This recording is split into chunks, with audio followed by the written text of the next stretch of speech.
Hola, ¿cómo estás? Espero que te encuentres muy bien. Bienvenido a este espacio de salud mental para todos. El día de hoy vamos a platicar acerca de el duelo. Es posible que hayas escuchado este término y es posible también que hayas atravesado por una situación de duelo en algún momento de tu vida. Para que comprendamos mejor el tema de hoy, vamos a definir qué es el duelo. Pues bien, este se define como un proceso mental, emocional, que se vive tras una pérdida. La palabra duelo se compone de dos elementos: duelum, que significa combate, y dolus, que significa dolor. Es decir, es una reacción frente a la pérdida de algo significativo. Muchas veces cuando las personas hablan acerca del duelo, piensan que solamente nos referimos de la muerte. Sin embargo, el duelo puede abarcar muchas otras pérdidas en la vida, cualquier cosa que sea significativa para ti. Es decir, durante un divorcio, durante una mudanza, durante el final de un proyecto, en una separación, se puede vivir un duelo. Entonces, es importante que identifiquemos que cualquier pérdida que vivamos de manera significativa puede llevarnos a un duelo.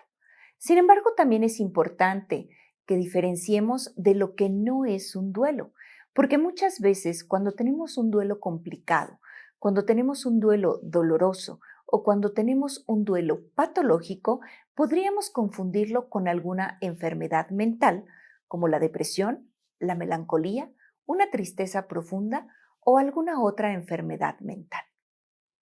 Precisamente para conocer cómo es que se vive habitualmente el duelo, es que Elizabeth Kubler-Ross, la madre de la tanatología, que es la disciplina que estudia el duelo o las pérdidas, divide al duelo en 5 fases, las cuales el doliente va a vivir de manera progresiva. Sin embargo, podría estarlas viviendo de manera intermitente e incluso de manera repetida entre una y la otra.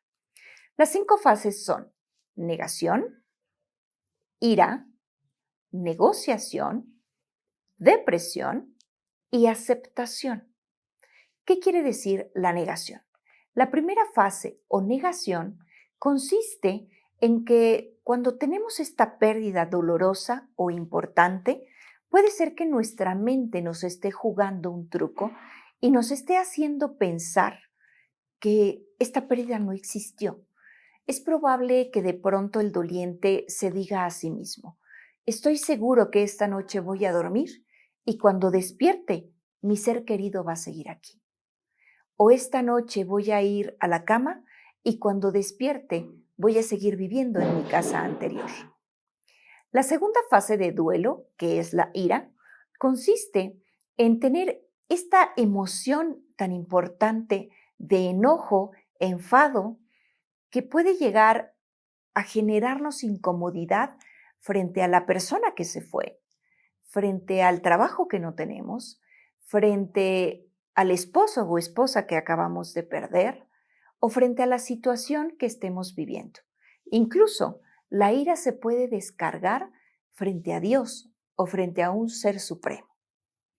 La siguiente etapa, que es la negociación, consiste en que mentalmente negociamos, en que si nuestra situación actual cambia, entonces esa pérdida pudiera revertirse, en que si nuestra actitud se modifica, esa pérdida podría recuperarse. La siguiente etapa, que es la de depresión, consiste en esta parte en la que podemos estar profundamente tristes por la pérdida que hemos vivido. Es normal estar tristes por una pérdida, sin embargo, no es normal que esta tristeza se perpetúe sobre el tiempo o que no nos permita continuar con nuestra vida cotidiana. Ese podría ser un punto de llamada de atención si es que queremos diferenciar entre estar viviendo un duelo o tener una enfermedad mental. Y la quinta etapa de la que nos habla Elizabeth Kubler-Ross es la aceptación, que consiste en aceptar, como lo dice su propio término, que hemos tenido esta pérdida, que nuestro ser querido partió, que nos hemos divorciado, que hemos perdido el trabajo, etc. Ojo, que hayamos aceptado nuestra pérdida no significa que no sigamos teniendo dolor, que no sigamos teniendo recuerdos de esa persona o de esa situación que hemos perdido. La mente, como les he dicho anteriormente, nos puede jugar algunas trampas durante nuestro duelo. Y dentro de estas trampas se encuentran las fantasías o la idealización de aquella persona que hemos perdido. Por ejemplo, si yo he perdido a mi esposo, a mi esposa, y lo idealizo como el mejor marido del mundo, como la mejor persona que pudo haber existido, entonces el duelo puede darnos problemas o puede tardarse un poquito más de tiempo en recuperarse. Los apegos también pueden generar un entorpecimiento en la superación del duelo. Las fijaciones o los traumas también pueden generar problemas para trabajar con el duelo. La adicción al dolor definitivamente será una trampa que genere nuestra mente para no podernos liberar de una pérdida. Algunas otras trampas son las costumbres, los hábitos o los factores culturales. Las necesidades no resueltas pueden ser otro punto de quiebre o punto de entorpecimiento de superación del duelo. Por eso es que te recomiendo que si tienes a un ser querido que se encuentre en una enfermedad terminal y que corre el riesgo de perder la vida, resuelvas todas las situaciones que tengas pendientes con él o con ella, para que al final, cuando la vida decida llevárselo, no tengas este tema de situaciones no resueltas que puedan entorpecer tu duelo. Otra trampa son los sustitutos o compensadores, es decir, cuando pretendemos sustituir o compensar nuestra pérdida en lugar de superarla o trabajarla. También las verdades a medias y las culpas pueden entorpecer el duelo. Las culpas, en mi experiencia, son uno de los puntos más importantes que pueden llevar a generar un problema en la superación de una pérdida.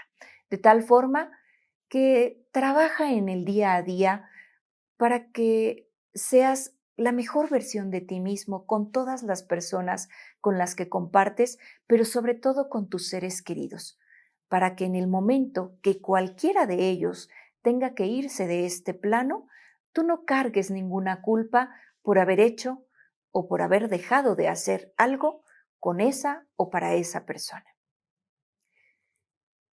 Para saber cómo enfrentar un duelo o cómo acompañar a una persona que está atravesando por una pérdida, es importante que no hagas lo siguiente. No uses frases como échale ganas. Cuando una persona está atravesando por un dolor, por una pérdida, echarle ganas no es suficiente para acabar con el dolor, para hacer que el tiempo pase, para curar heridas. No hagas que la persona no llore, no le pidas que no se exprese, no lo limites en la expresión de sus emociones.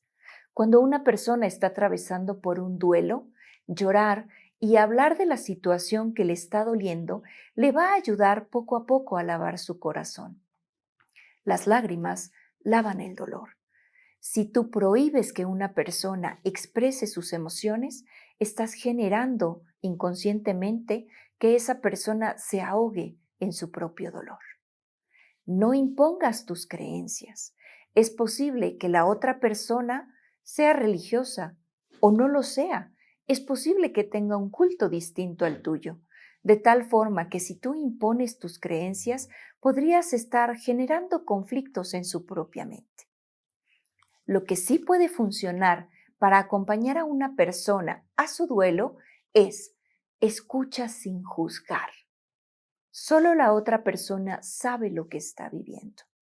Que tú hayas perdido a un ser querido no significa que entiendas lo que el otro está viviendo. Cada quien vive su duelo y su pérdida en función de la relación que tenía con el otro, en función de sus propios apegos, en función de su propia personalidad, en función de sus propias experiencias, de tal forma que es mejor que escuches sin juzgar. Si la persona doliente te lo permite, abrázalo. El abrazo es contención. El abrazo es apoyo. También puedes acompañar en silencio. Y sobre todo, respeta las creencias y necesidades que tenga el otro. Por último, para apoyar ante una situación de duelo, apoya al otro en lo que no puede hacer. Por ejemplo, si la persona doliente no puede salir a hacer las compras porque se encuentra profundamente triste, entonces apóyalo en ir tú por las compras. Si no puede preparar su comida porque está agobiado por alguna situación, apóyale tú en llevarle alimentos o en preparar sus alimentos. Espero que esta información te sea de utilidad.